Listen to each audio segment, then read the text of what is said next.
மனசாட்சியின் காலத்திலே வாழ்ந்த இந்த யோபுடைய சரித்திர புஸ்தகம் ஒருவேளை அவனுடைய வாழ்க்கையிலே அவன் சந்தித்த பாடுகள், யோபுடைய வாழ்க்கையிலே அவன் சந்தித்த இழப்புகள் நம்முடைய வாழ்க்கையிலே வந்திருக்கும் என்றால் நாம் எந்த அளவுக்கு கிறிஸ்துவை பற்றி ஜீவிப்போம் என்பது ஒரு பெரிய கேள்விக்குறிதான்.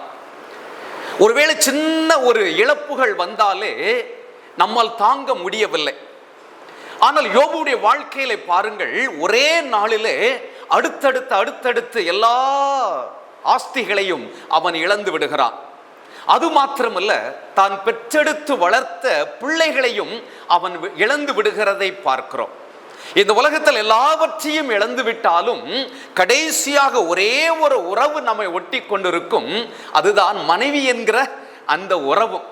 ஆனால் அந்த உறவு கூட தேவனை தூஷித்து ஜீவனை விடு, தேவனை தூஷித்து செத்துப்போ அப்படின்னு சொல்லக்கூடிய அளவுக்கு கூட அவனுடைய வேதனையினுடைய உச்ச கட்டம் இருந்தது. ஆனாலும் இவ்வளவு வேதனையை அவன் சந்தித்தாலும்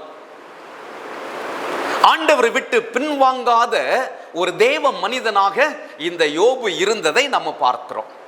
யோபுடைய சரித்திர புஸ்தகத்தில் நம்ம வாசித்து வரும் பொழுது உண்மையாகவே யோபு எவ்வளவு ஆண்டவர் மேல ஒரு நம்பிக்கை உள்ளவனாக இருந்திருக்கிறார் என்பதை நாம் கண்டுகொள்ள முடியும். ஆண்டவரே யோபுவை குறித்து சாட்சி கொடுப்பதையும் நான் வாசிக்கிறோம். உத்தமனும் சன்மார்க்கனும் தேவனுக்கு பயந்து பொல்லாப்புக்கு விலகுகிறவனுமாகி அவனை போல ஒருவனும் இந்த பூமியிலே இருந்தது இல்லை என்று சொல்லி சாத்தானுக்கு ஒரு சவாலாக ஆண்டவர் யோபுவை குறித்து சொல்லுகிறார்.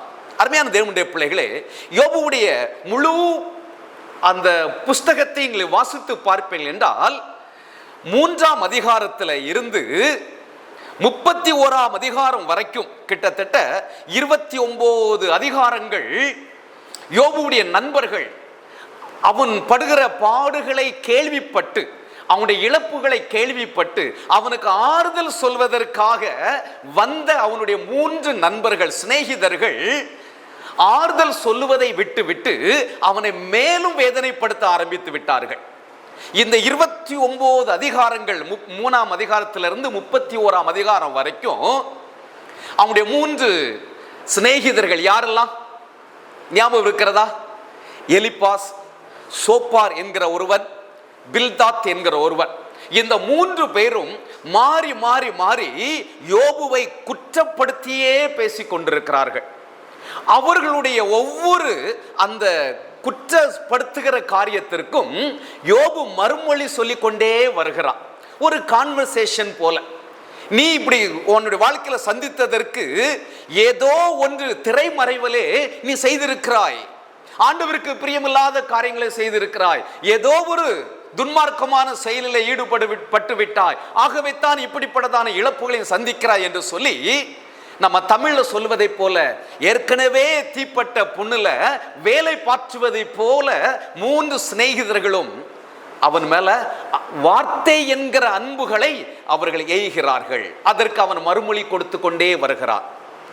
அருமையான தேவனுடைய பிள்ளைகளே, இன்றைக்கு நம்மையும் குற்றப்படுத்துவதற்கு இந்த உலகத்தில் 1000 கண்கள் இருக்கலாம், 1000 நாவுகள் இருக்கலாம்.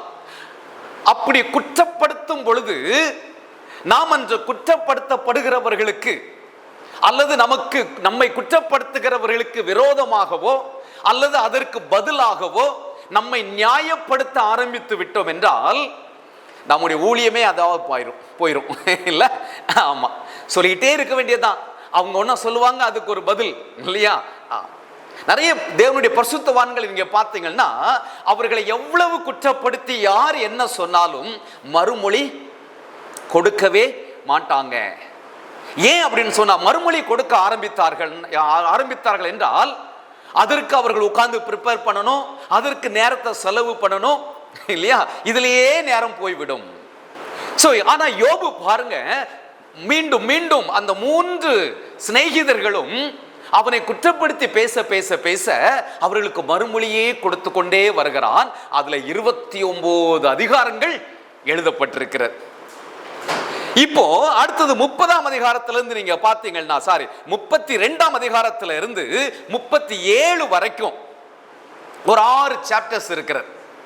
இந்த 6 சாப்டர்ஸையும் 4வது ஒரு நபர் உள்ள ஒரு வால் மாதிரி உள்ள வந்தான். எலிகு வயசுல ரொம்ப சின்ன பையன். அவனே சொல்றான், நான் இவ்வளவு நேரம் காத்து கொண்டே இருந்தேன், பெரியவங்க பேசட்டும், பெரியவங்களுடைய வாயிலிருந்து ஞானம் பிறக்கும் அப்படின்லாம் நான் பேசினேன், நான் காத்துக்கொண்டே இருந்தேன். ஆனா நீங்க 3 பேர் பிளஸ் இந்த யோபு 4 பேருக்கும் அறிவில்லை அப்படின்னு சொல்லியாச்சு இல்ல? ஆமா. இப்போ இவர் ஒரு 6 சாப்டர்ஸ். சரி, இந்த 6 சாப்டர்ஸ்ல என்ன இருக்குது? இதுலயும் யோபுவை குற்றப்படுத்துகிற காரியங்கள் தான் இருக்கிறது.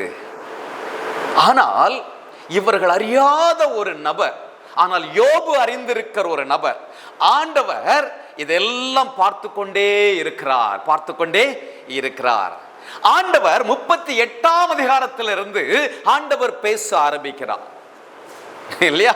ஆண்டவர் பேச ஆரம்பிக்கிறார். 38ஆம் அதிகாரம், 39ஆம் அதிகாரம், 40, 41 இந்த 4 அதிகாரங்களையும் ஆண்டவர் பேச ஆரம்பிக்கிறார்.